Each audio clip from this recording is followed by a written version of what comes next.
그러나 이 모든 일에 우리를 사랑하시는 이로 말미암아 우리가 넉넉히 이기느니라. 내가 확신하노니 사망이나 생명이나 천사들이나 권세자들이나 현재일이나 장래일이나 능력이나 높음이나 깊음이나 다른 어떤 피조물이라도 우리를 우리 주 그리스도 예수 안에 있는 하나님의 사랑에서 끊을 수 없으리라. 아멘. 우리가 아무리 연약하고 부족해서 사단에게 계속 속고 그런다 할지라도 이미 구원받은 우리는 지옥에 갈 수가 없습니다. 그렇죠? 그러니까 하나님의 사랑에서 끊어지지 않는다라는 것이죠. 그래서 우리는 조금만 확신을 가지고 바르게 문제와 어려움과 일과 사람을 해석할 수 있습니다. 복음 안에서 그것을 해석하고 복음 안에 있는 오직의 그 축복 속에서 조금만 유일성의 응답을 누리면 재창조의 하나님의 역사를 보게 되어질 줄 믿습니다. 무슨 말인지 단어도 해석이 잘 안 되죠. 오직은 뭐고 유일성은 뭐고 또 재창조는 뭔지 앞으로 계속 들으시면서 이 말이 그 말이었구나 이런 것을 깨닫게 되실 것이죠. 여기에 송중기가 앞에 서 있으면 어떠실 것 같아요? 예? 송중기가 앞에 서 있으면 어때요? 김현수가 앞에 서 있으면 어때요? 예? 또 연예인 또 가수들 누구예요? 요새 제일 인기가 있는 게 누구예요? 무슨 그룹 이름인데? 방탄소년단인가? 아무튼 그 앞에 딱 있다 그러면 어떨 것 같아요? 아주 멋있겠죠? 아주 그냥 눈이 반짝반짝해서 쳐다보시겠죠? 그죠? 그런데 감히 저는 착각을 하는데 내가 송중기보다 멋있다고 생각이 듭니다. 제가 방탄소년단보다 제가 더 훌륭한 사람이다라는 것을 저는 착각하고 있어요. 또 대통령과 장관 우리 교회에 온다 그러면 굉장하겠죠. 그런데 저는 여기 앉아 계신 여러분들이 대통령보다 더 높으신 분들이다라는 것을 제 착각인지 모르지만 저는 그렇게 믿고 있고 확신하고 있습니다. 아무리 인기 있는 연예인도 하지 못하는 것, 알지 못하는 것, 아무리 권력이 있는 대통령도 장관도 할 수 없는 것을 할 수 있는 것이 바로 저와 여러분들, 하나님이 그렇게 하게 하시기 위해서 부르신 것이죠. 그래서 우리 이 교회가 아주 조그맣고 그렇습니다. 그런데 교회는 누구나 다 올 수 있어요. 그런데 아무나 오지는 못해요. 하나님께서 특별하게 택한 자들만이 올 수 있는 것입니다. 그리고 그 지역에 특별한 하나님의 계획을 가지고 세우신 그 교회는 그 계획 속에 응답받을 사람들만이 함께 공동체를 이루게 되어져 있는 것이죠. 그래서 나 자신에게 또 내 일에 우리 교회에 대한 바른 확신을 가질 때에 많은 문제들, 어려움들, 갈등들이 스스로 해결이 되어져요. 그리고 중요한 응답을 볼 수 있게 되어지죠. 많은 사람들은 옳은 말인 것 같지만 맞는 말인 것 같지만 자꾸 하나님의 계획과 약속을 놓친 그런 불신앙에 빠지게 되어집니다. 아휴, 돈도 없고, 아휴, 기능도 없고, 기술도 없고, 재주도 없고, 아휴, 어떻게 살아가? 자식을 보면서, 남편을 보면서, 아내를 보면서 끌끌끌 혀를 차고 한숨을 쉬고 내쉬고 들이쉬고 막 천정이 무너질 정도로, 그래서 가슴을 막 치고, 그런 것이 어떤 면에서는 옳은 말일 수도 있어요. 그렇죠? 하지만 그것은 하나님의 계획, 하나님의 언약, 그것을 놓쳐버린 상태의 말이란 말이에요. 우리는 이 불신앙의 말을 빨리 버려버리고 믿음의 말, 살리는 말을 해야 돼요. 그러려면 내가 먼저 확신을 가질 수 있어야 돼요.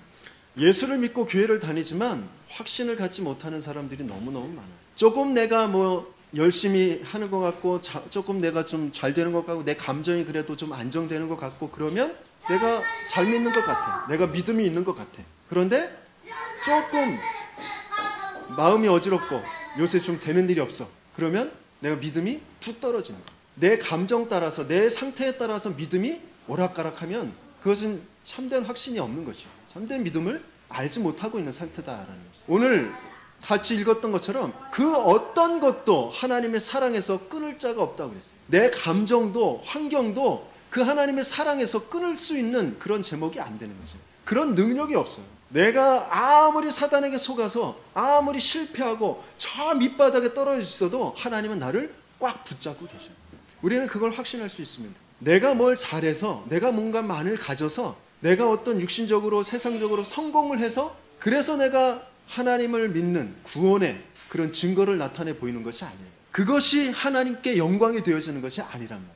하나님은 그 어떤 것과도 비교할 수 없는 완벽한 영광을 하나님은 가지고 계신 거죠. 그 영광을 하나님이 우리에게 알게 하시기 위해 우리에게 찾아오시는 것이에요. 말씀으로 알게 하시는 것이고, 그것을 믿어지게 하시고, 그 안에서 나를 보고, 그 안에서 내 환경을 보고, 그 안에서 앞으로 벌어질 나의 미래를 볼 수 있도록 하시는 것이 하나님의 계획이란 말이에요. 그러니까 그것을 붙잡고 저 밑바닥 모든 것을 빼앗겨버린 노예의 자리에 있어도 하나님께 영광을 돌릴 수 있었던 것이 믿음의 사람들, 그렇죠? 렘넌트들, 요셉이었단 말이에요. 저 감옥에 갇혀 있어도, 죽음에 쫓겨다녀도 아무런 것이 되어지는 것이 없어요. 자식이 나를 배반하고 나를 죽이려고 쫓아오는 상황이에요. 그런데도 나는 하나님께 영광을 돌릴 수 있는, 그 자체가 하나님께 영광이 될 수 있는 것을 찾는 그런 상태에 있었던 것이 다윗이란 말이에요. 고등학교 1학년 학생이 도서관에서 공부를 하고 돌아오는 길에 어떤 스님이라고 해줘야 되겠죠. 어떤 숙녀를 만났어요. 그랬는데 그 숙녀가 질문을 하는 거예요. 너 어디서 왔냐? 학교 도서관에서 왔습니다. 그전엔 어디 있었냐? 집에 있었습니다. 그전엔 어디 있었냐? 계속 질문을 하는 거예요. 그러니까 따지고 가다 보니까 엄마 뱃속에 있었습니다까지 나온 거예요. 그 다음에 이제 어디로 가냐? 집으로 갑니다. 그 다음엔 어디로 갈 거냐? 그러면 또 뭐 학원 가고, 또 대학교 가고, 그 다음에 장가 가고, 뭐 또 어디 무슨 회사에 취직하고, 그 다음에 어디 가냐? 가다가 어디까지 가요? 이제 무덤까지 가는 거예요. 그렇게 됐어요. 그러니까 이 승려가, 이 스님이 중요한 질문을 하는 거예요. 엄마 뱃속에 있기 전에 너 어디 있었냐? 너 무덤 들어간 뒤엔 어떻게 될 것 같냐? 어디로 갈 것 같냐? 그때 이 고등학생이 심각한 고민에 빠지는 거죠. 그래서 거기에서 이 고등학생이 원래는 교회를 잘 다녔던, 학생부에서 열심히 활동을 했던 그런 학생이었어요. 그런데 그 뒤에 승려가 됐습니다. 저와 여러분도 알고 있는 아주 유명한 승려, 즉문즉답하는 그 법륜이라는 승려가 됐습니다. 어디에서 와서 어디로 갈까? 그걸 모르면 안 되죠. 우리 인생은 어디에서 와서 어디로 가는 것이에요? 창세기 펴자마자 하나님께서 말씀하셨어요. 태초에 하나님이 천지를 창조하시니라. 그런데 인간은 뭘로 창조하셨어요? 하나님의 형상대로 만드셨다고 그랬어요. 그 코에 흙으로 빚으셔서 그 코에 생기를 불어넣어서 생명이 되게 하셨다고 하셨어요. 그러면서 전도서에는 뭐라고 되어 있습니까? 흙은 흙으로 돌아가고 영은 하나님께로 돌아간다. 우리 자라오는 세대들이, 우리 정말 믿음을 갖고 있다는 사람들이 나의 인생에 대한 바른 정체성을 알지 못하면 자꾸 세상의 지식, 세상의 이상한 그 질문들, 거기에 자꾸 그런가? 뭐지? 이렇게 갈등하고 당황하고 방황하고 그러면서 엉뚱한 길로 간단 말이에요. 뭐 점치러 가고, 신앙생활을 하고 있는 사람 3분의 1이 점집에 간답니다. 이게 말이 됩니까? 신앙생활을 하고 있는 사람들의 40%가 창조론을 안 믿고 진화론을 믿고 있다는 거예요. 이게 말이 되는, 전혀 복음에 대한, 말씀에 대한, 나에 대한 확신을 가지지 못하고 살아가다 보니까 엉뚱하게 승려의 그런 질문에 헷갈려가지고, 그 승려가 분명히 그랬거든요. 그 스님은 그 법륜, 그때 그 최석호라는 그 고등학생이 그 스님한테 물었어요. 스님은 어디에서 왔고 어디로 가는지 아시냐고. 그랬더니 그 스님이 그랬어요. 모르겠다고. 그래서 나는 지금 도를 닦고 있다. 그랬단 말이에요. 아니, 모르는 사람의 그 길을 왜 따라가냔 말이에요. 그죠? 성경에는 분명히 정확하게 명백하게 밝히고 있는데 그것을 알지 못하고 모른다 그랬는데, 석가모니도 분명히 모른다 그랬고, 성철스님도 분명히 모른다 그랬고, 모른다 그러는데 왜 거기를 따라가냔 말이에요. 그리고 그 사람이 하는 말이, 그 사람들이 써놓은 책이 베스트셀러가 되어지고 사람들의 위안이 된다 그러고 있는 상태예요. 지금 끊임없이 지금 세상은 하나님 모르는, 나 중심, 내가 하나님 되어지는, 내가 부처가 되어지는 그런 중심으로 지금 끌고 가고 있어요. 거기에서 위안을 찾고, 거기에서 뭔가 소망을 찾고 그러고 있단 말이죠. 왜 그러냐? 현실만 보고 있어서 그래요. 현실만. 하나님께서 가지고 계신 영원 전에 있었던 것, 영원까지 이루시는 그 하나님의 계획과 하나님의 역사를 알지 못하고 자꾸 현실만 쳐다보고 있어요. 내 남편, 내 아내, 우리 부모, 자식, 내 일, 그런 것 속에서 왜 환경 이런 것 속에서 자꾸 현실만 쳐다봅니다. 그러니까 어떻게 되어져요? 문제와 어려움만 보게 되어지고 거기에서 낙심과 원망만 하게 되어집니다. 또 때로는 그것을 무조건 해결하려고만 덤벼들고요. 또 때로는 어떤 크게 드러나는 문제가 없으면 그냥 편안하다고 해요. 출애굽기 14장에 보니까 지금 현실 앞에 벌어진 문제, 그 현실은 지금 어떤 흐름 속에서 온 현실인지 그 흐름은 알지 못하고 그 현실만 딱 보는 거예요. 애국 군대가 쳐들어오고 앞에는 홍해가 가로막혀 있다라는 그 현실만 딱 본 거예요. 지금 흐름이 어떤 흐름 속에서 지금 여기까지 왔는지 이건 알지 못하고, 하나님께서 아브라함을 부르셔서 약속하셨던 가나안 땅을 가게 하겠다고 하신 그 약속 속에서 요셉에게 역사하셨던 거, 그러면서 그 고센 땅에서 애굽 땅에서 큰 민족을 이루고 노예가 되어졌을 때 다시 희생제사의 언약, 그 복음을 붙잡고 해방되어져서 가나안 땅으로 가고 있는 그 흐름 속에서 홍해 앞에 서 있는 그 흐름은 알지 못하고, 현실 속에서 지금 외국 군대가 쳐들어온다, 어떻게 할 거냐, 지금 홍해가 가로막혀 있다, 우리 다 죽게 생겼다, 저 애굽에 매장지가 없어서 우리를 여기까지 끌고 왔냐, 모세 어떻게 할 거냐, 방방방방 뜨면서 막 원망만 하고 있어요.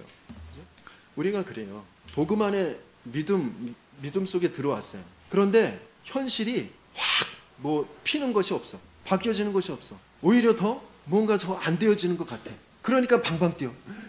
잘 된다고 했으면서, 세계복음만 일꾼 되게 한다면서, 세계 경제 회복하게 해준다면서 왜 이러냐고 방방방방 뛰어요.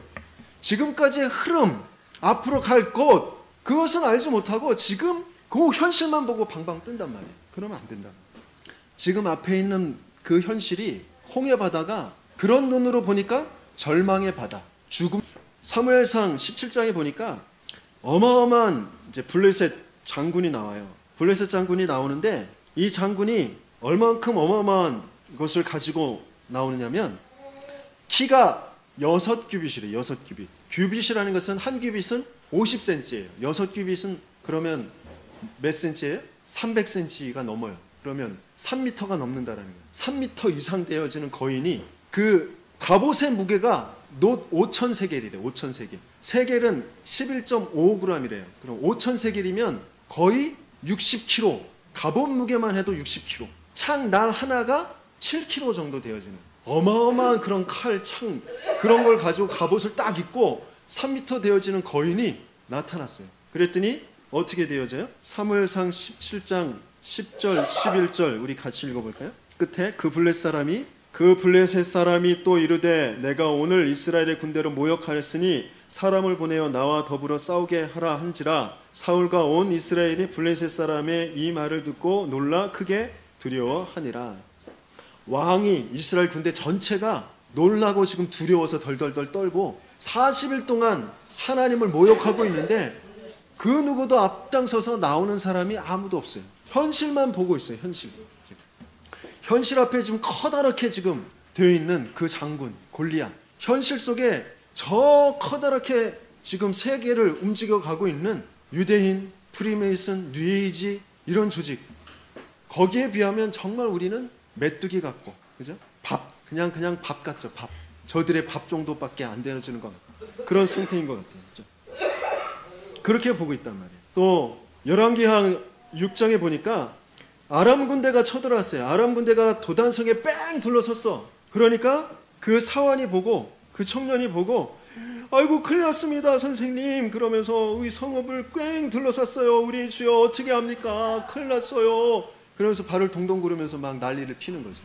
아람 군대의 숫자에 놀라고 있습니다. 그런데 여기에서 또 중요한 것을 좀 찾아야 되는데, 뭔가 내가 어려움을 받지 않는 것, 또 나보다 어떤 내가 더 그 많은 수를 갖게 되어지는 것, 그것이 응답이 아니고 그 뭔가에 자꾸 놀라고 있다라는 것. 내가 뭔가 어려움을 당하고 내가 죽임을 당하고 내 것을 다 빼앗기고 그것이 나에게 고통이 되어지고 그것이 나에게 죽을 것 같고 그것이 나에게 거기에 묶이는, 매이게 되어지는 것이 되어지는 그 상태가 더 큰 문제라는 것이죠.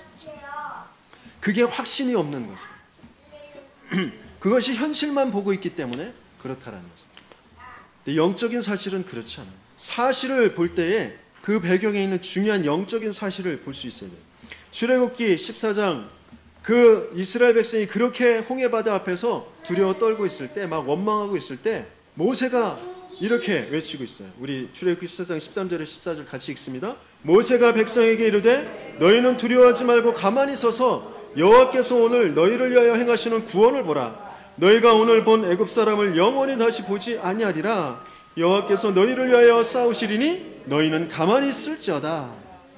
저 바다가 이스라엘 백성들 앞에는 절망의 바다, 죽음의 바다였는데 모세, 언약을 붙잡고 있고 언약의 흐름을 알고 있었고 앞으로 어디로 갈지 하나님께서 계획하신 것이 무엇인지를 확신하고 있는 모세에게는 그 바다는 소망의 바다가 되어진 거죠. 그렇죠? 생명의 바다, 하나님의 구원을 확인하는 확신의 바다가 되어지는 거죠.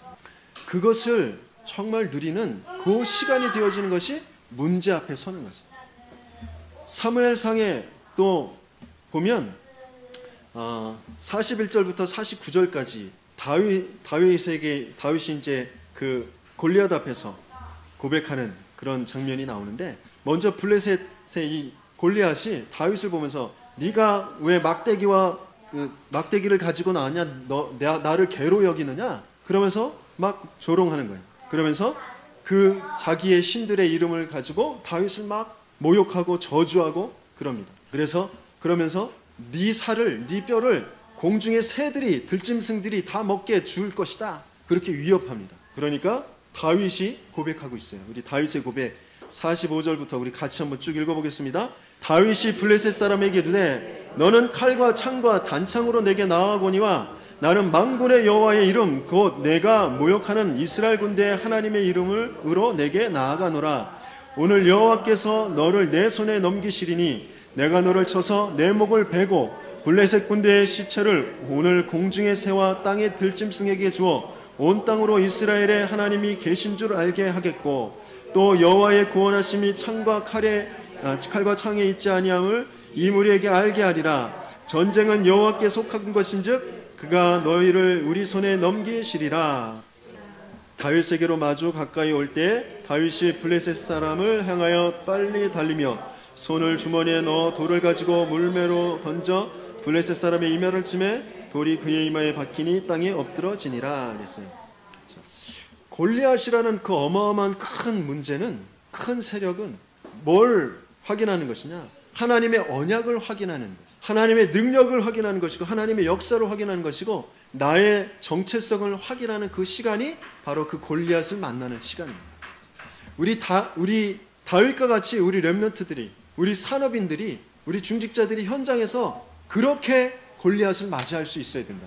그런 확신을 가지고 세상에 유능한 사람들, 돈을 가지고 있는 사람들, 권력을 가지고 있는 사람들 많이 있습니다.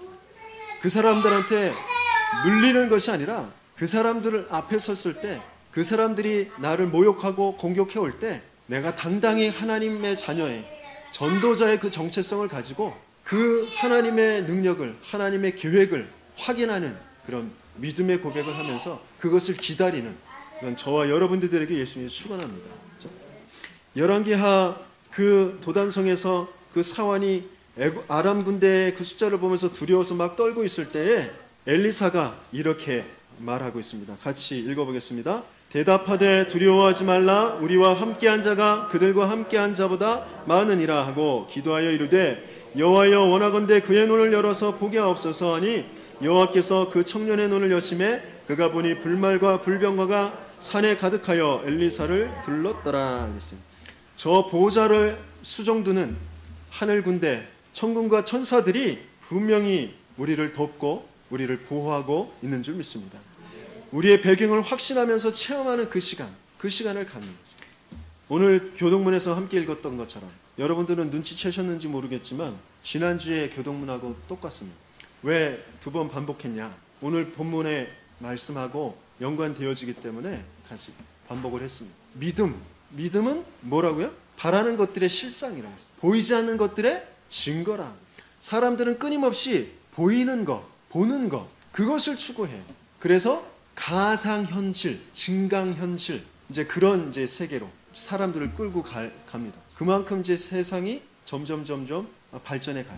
뭔가를 자꾸 보여주는 것, 보이는 것, 그것 속으로 자꾸 끌고 갑니다. 그래서 진짜가 아닌데, 현실이 아닌데 가상현실을 우리 눈앞에 보이게 해요. 그래서 거기에서 이 자리에서 나이아가라 폭포도 보고 이 자리에서 막 공룡도 만지고 그럴 수 있는 그런 이제 기계들을 이제 만들어서 그 속에 빠지게 하는 것이죠. 저 아이들이 지금 스마트폰에 빠져 있잖아요. 스마트폰 그것은 이제 게임이 안 됩니다. 가상현실, 증강현실은 실제적으로 만지고 실제적으로 보이고 그런 속에 내가 들어가서 막 활동하고 그러는 거거든요. 더 심각한 이제 중독의 사태에 빠지게 되어질 것이고 영적인 문제 찾아올 것입니다. 그 가상현실, 증강현실에 빠져서 실제 지금 우리의 현실을 나오지 못하고 그 속에 빠져서 사는 사람들이 더 많아질 것입니다. 그건 눈에 보듯 뻔한 것입니다. 왜? 우리 인간은 하나님 떠나서 뭔가 자꾸 거기에 집착하게 되어집니다. 하나님께서는 뭐라고 하셨냐면 이 보이는 것들은, 나타나는 것들은 보이지 않는 것들로 다 이루어지는 것이다 그랬어요. 그 보이지 않는 것이 무엇인지 알지 못하면 끊임없이 거짓 것에 속을 수밖에 없어요. 참된 보이지 않는 그 하나님, 그 하나님의 계획, 이것을 알지 못하면 거짓으로 자꾸 속이는 사단의 그 문화 속에 내가 주인 돼서, 내가 중심 돼서, 내가 육신적으로 쾌락을 느끼고 내가 즐겁고 내가 기쁘고 그런 속으로 자꾸 끌고 가는 그 속에 빠져들 수밖에 없어요. 하나님이 남자와 여자도 왜 하나님이 만드셨는지 그것을 알지 못하면 나 위안 삼고 또 쾌락적으로 그런 것 속에 자꾸 빠져들 수밖에 없어요.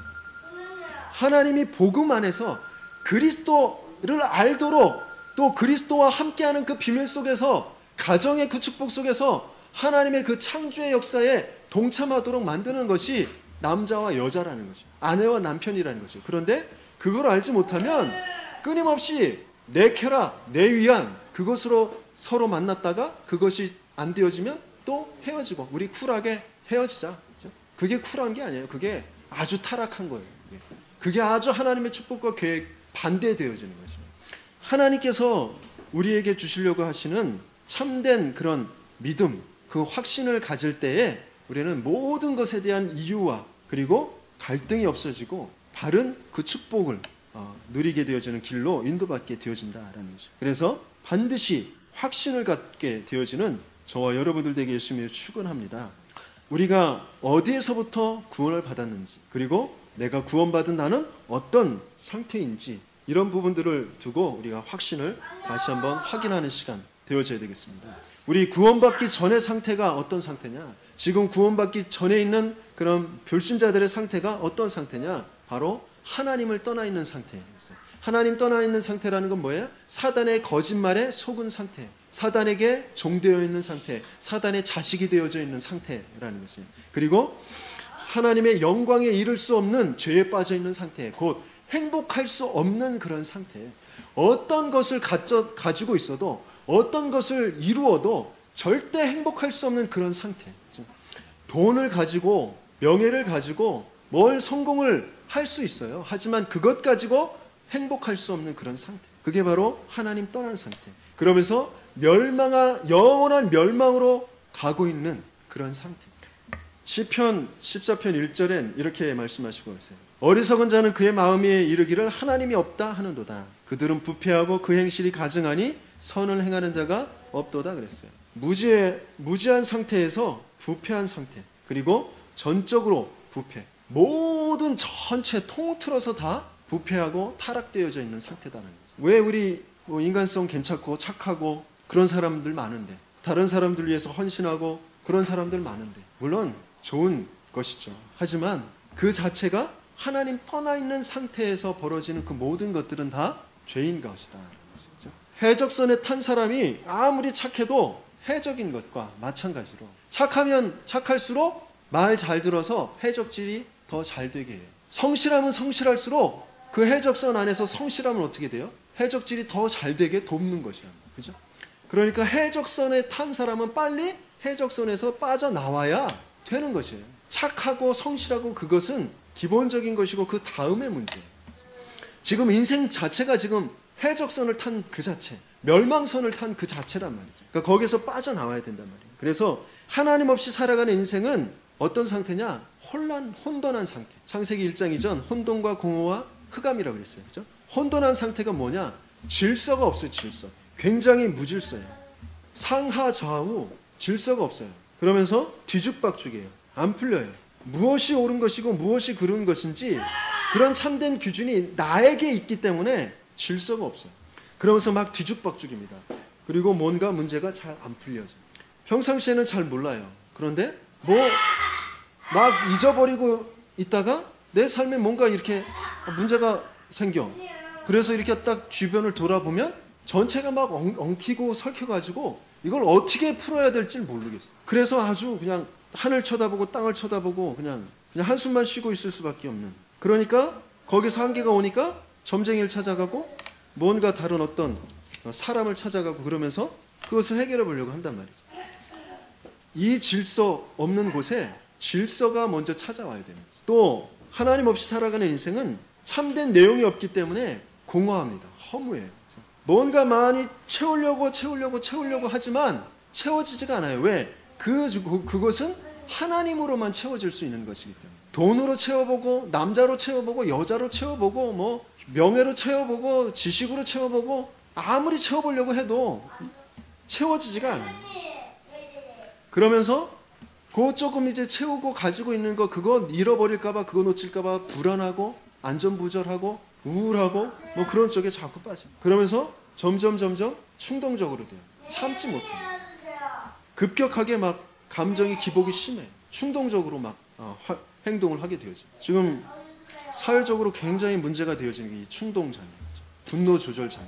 아이들 간에도 굉장한 숫자가 이런 정서 장애를 겪고 그러면서 정신병 약을 먹고 그런 아이들이 많이 있어요. 하지만 물론 정신과 치료도 받아야 되겠지만 하나님 떠난 상태이기 때문에 그래서 하나님 만나야 거기에서 답을 찾을 수가 있어요. 하나님 없이 살아가는 인생은 흑암, 마귀의 귀신의 놀잇감, 밥, 호구 이렇게 써 있어요. 하나님 떠난 상태에서 서로 막 싸우고 갈등하고 그런 것은 마귀의 전쟁터, 마귀의 놀이터밖에 안 되어져. 그러면서 마귀의 밥이 되어지는 거죠.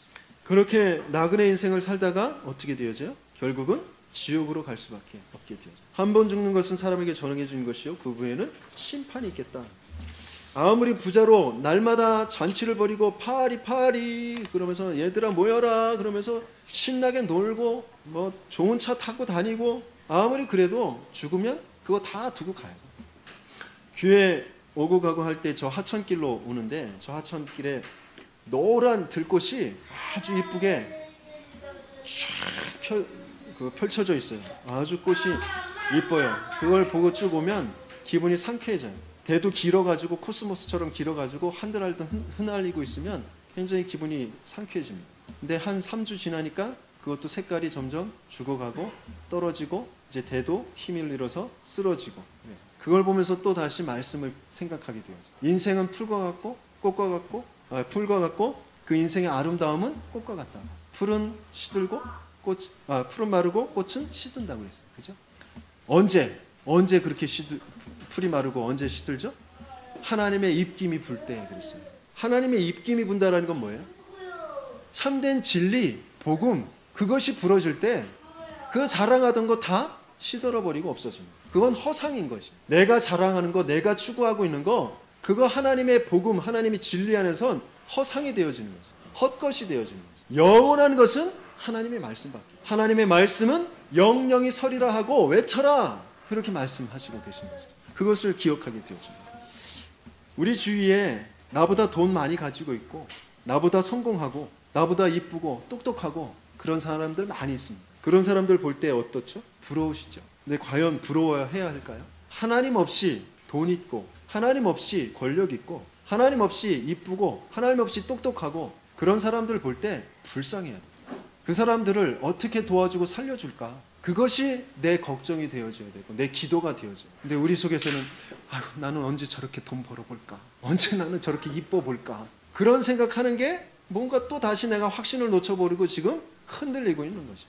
돈이, 명예가, 인기가 그 겉으로 볼 때 이쁜 것이 영원한 것이 아니에요. 우리는 영원한 그 생명을 가지고 있단 말이에요. 그 영원한 하나님의 축복과 능력을 가지고 이 땅에서 그것을 누리면서 증인으로 서게 하시는 것이 하나님의 계획이란 말이에요. 그래서 우리는 구원받은 자로서의 5가지의 확신을 가져야 됩니다. 그 확신을 갖는데 많은 사람들은 뭔가 믿음을 가지려고, 확신을 가지려고 뭘 하려고 하냐면 체험을 하려고 그래요. 체험을. 경험을 통해서, 체험을 통해서 확신을 갖는 것이 아니고 하나님의 말씀으로 확신을 가져야 돼요. 성령의 역사로 확신을 가져야 돼요. 그리스도의 그 비밀로 확신을 가져야 돼요. 그렇죠? 내 경험 가지고, 내가 어떤 체험한 그 체험 가지고 믿음을 가지고 확신을 가지려면 엉뚱한 길에 갈 수가 있어요. 기도원 다니면서 막 방언하면서 뭐 은사 받았다고 하면서 확신 가지고 막 다녔던 사람들 많거든요.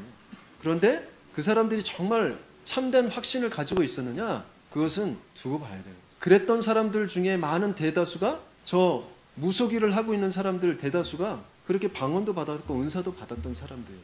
뭔가 체험을 가지고, 경험을 가지고 확신을 갖는 것이 아니라 하나님의 말씀 속에서, 그 속에서 내가 확신을 가질 수 있어요.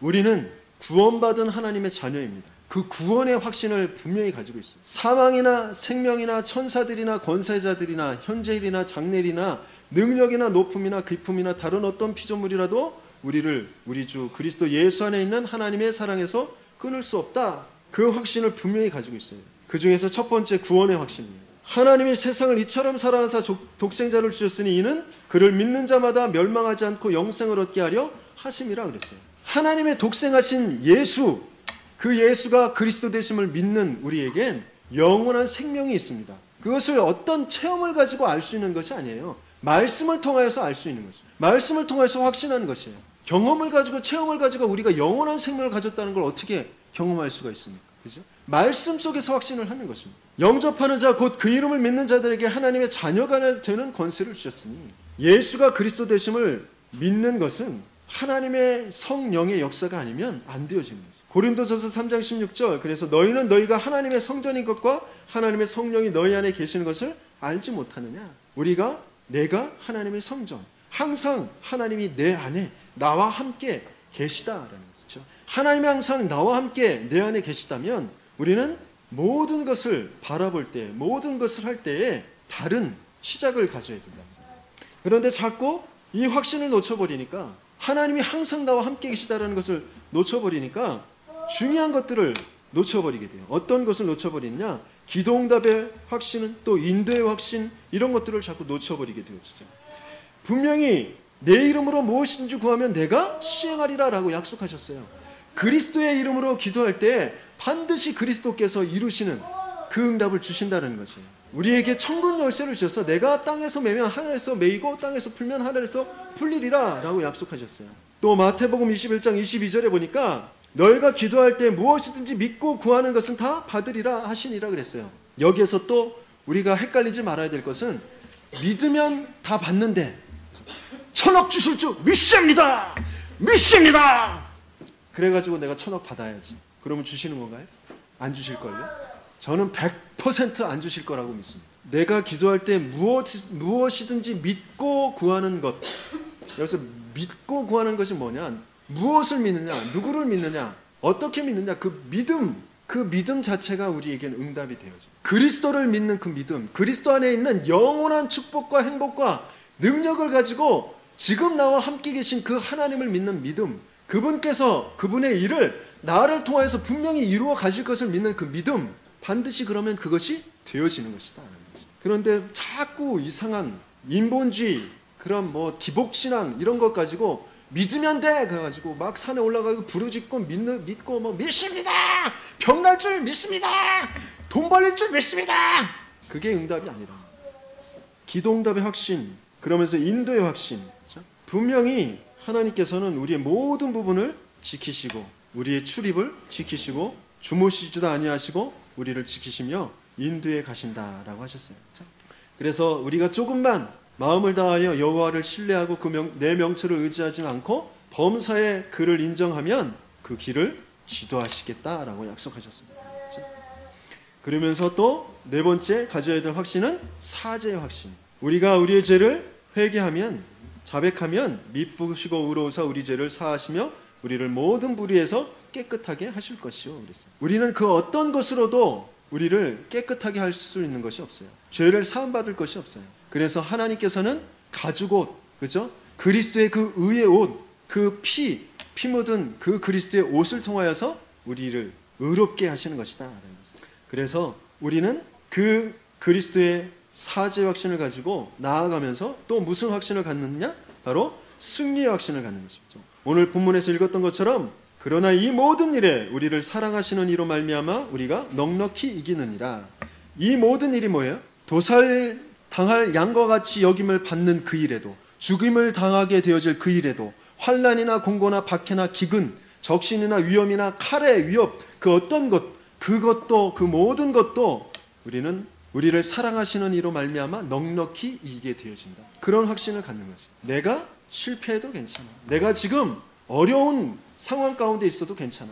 내가 우리 그 산업인들 또 우리 또 렘넌트들이 조금만 고통을 참지 못해요. 조금만 어려운 걸 참지 못하고 그것을 빨리 벗어났으면 하고 그 다른 어떤 저 편한 거 좋은 거 그것을 찾아가려고 그래. 하지만 거기에 응답이 있잖아요. 조금 편한 거, 조금 더 뭐 돈이 많이 벌리는 거, 좀 여유 있는 거. 렘넌트들이 자꾸 그런 거 찾아가면 내 성이 자꾸 안 생겨요. 그 뭔가의 어려움을 견디고 위기를 견디고 넘어서면서 하나님 안에서 내가 누구인지를 찾아내고 확신하고 그리고 그것을 향하여서 하나님께서 이끌어 가시는 그 하나님께서 가지고 계신 그 미래를 찾지 못하고 자꾸 내가 주인 돼서 내가 어디로 가야 더 평안할까? 어디로 가야 더 돈을 많이 벌을까? 어디로 가야 더 많이 인기를 얻을까? 어디를 가야 더 좋을까? 그것만 자꾸 생각하면 우리 렘넌트들이 지금 점점점 어떻게 되어진다고 그래요? 약해져. 약해진다니까요. 그 약해지면 어떻게 되어지죠? 근본 기초가 약해지면 나중에 큰 문제가 오게 되어져요. IMF 우리 당해봤잖아요. IMF가 어떻게 당한 거예요? 겉으로 보기에는 막 이것저것 투자하고 막 그러면서 사업 막 확장시키고 그러다가 기초가 없어진 거예요. 기초가 튼튼하지 않으니까 갑자기 전체가 다 무너져 버리는 거예요. 우리 렘넌트들은 어려운 거 그것을 즐기면서 거기서 기초를 찾는 거죠. 내 달란트를 찾고 하나님이 나에게 축복하시고 계신 그 계획을 찾고 그 길을 인도받을 수 있도록 하나님이 옮기실 때까지 꿋꿋하게 거기에 그냥 딱 일을 하고 있는 거예요. 그리고 그 학교에 딱 있는 거예요. 그 어떤 분야에 딱 못을 받고 그것에 집중하고 있는 거예요. 그러면서 하나님의 계획이 무엇입니까? 하나님 나와 함께 하시는 그 응답이 무엇입니까? 그것을 딱 붙잡고 그것을 찾아가는 거죠. 그럼 하나님은 분명히 하나님의 계획을 이루어 가신답니다. 요셉이 노예에서 빠져나오려고 발버둥 치지 않았어요. 감옥에서 빠져나오려고 발버둥 치지 않았어요. 노예 그 자체를 즐기고 감옥 그 자체를 즐기는 거예요. 그게 확신 가진 사람들이 할 수 있는 거죠. 내가 누구인지, 하나님이 나를 통하여서 무엇을 할 것인지. 그렇죠? 그래서 확신이 있으면 어떤 문제 어려움에도 종되지 않고 자유하게 되어집니다. 어려운 그것에도 자유하게 되어집니다. 어떤 문제 어려움에도 낙심하지 않고 원망하지 않게 되어집니다. 확신 가지고 조급하게 설치거나 도망치지 않습니다. 하나님의 그 축복의 계획을 기다리면서 도전하게 되어지는 것입니다. 그런 저와 여러분들에게 예수님이 축원합니다.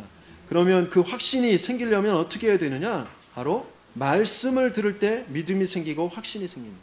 말씀을 들을 때 어떤 말씀? 그리스도의 말씀으로 말미암느니라. 그렇죠? 그리스도의 말씀을 들을 때에 믿음은 들음에서 나며 들음은 그리스도의 말씀으로 말미암느니라. 그렇죠? 그리스도의 말씀을 들을 때 믿음이 생기게 되어지고요. 또 그 그리스도의 말씀을 들을 때 그 말씀을 주위에서 볼 때에 승리하게 되어집니다. 요한일서 5장 3절에서 4절 우리 같이 한번 읽어보겠습니다. 하나님을 사랑하는 것은 이것이니 우리가 그의 계명들을 지키는 것이라. 그의 계명들은 무거운 것이 아니로다.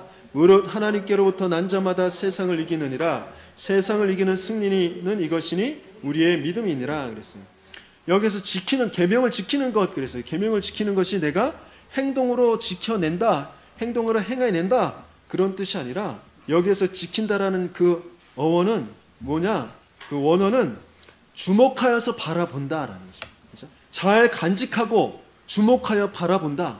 그게 지키는 것이에요. 하나님의 말씀을 잘 보관하고 그것을 잘 주목하여서 그것을 바라보는 것이에요. 내 문제, 어려움 그 속에서 하나님의 말씀을 주목하여서 바라보는 것이에요. 내 남편에게 내 아내에게 자식이 이상하다 그럴 때에 그것을 가지고 막 원망하고 한탄하고 막 그것을 쫓아서 어떻게 해결할까 그런 것이 아니라 말씀을 잘 간직하고 말씀을 주목하여서 바라보면서 그 문제를 그 말씀 속에서 보는 것입니다. 그렇죠?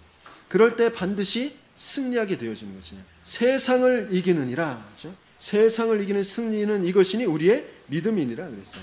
그리고 또 확신이 생기는 방법은 그 말씀을 현장으로 가지고 가는 것이에요. 나의 현장으로 가져가는 거죠. 내 개인의 현장에, 그리고 내 가정의 현장에, 내 만남의 현장에, 내 일의 현장에 그 말씀을 가지고 가는 것이에요. 그렇죠? 사도의 가르침을 받아 날마다 그것을 붙잡고 포럼하면서 그 말씀을 가지고 집에 있든지 성전에 있든지 그 말씀을 가지고 기도하면서 그 말씀이 어떻게 이루어질 것인지 그것을 기다리면서 그 말씀을 가지고 어떻게 전달할 것인지 그런 부분을 가지고 조금만 하나님 앞에 서게 되어질 때 하나님께서는 우리에게 확신을 갖게 되어지는 그런 체험을 하나님의 이루시는 역사를 보게 하실 줄 믿습니다.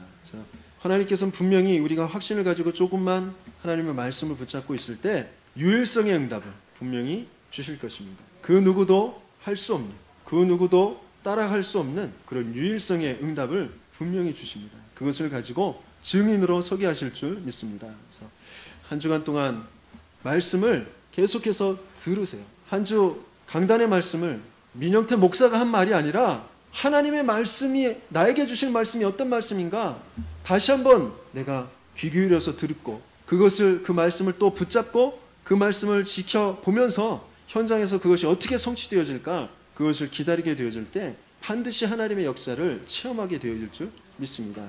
그럼 우리 모든 믿음의 백성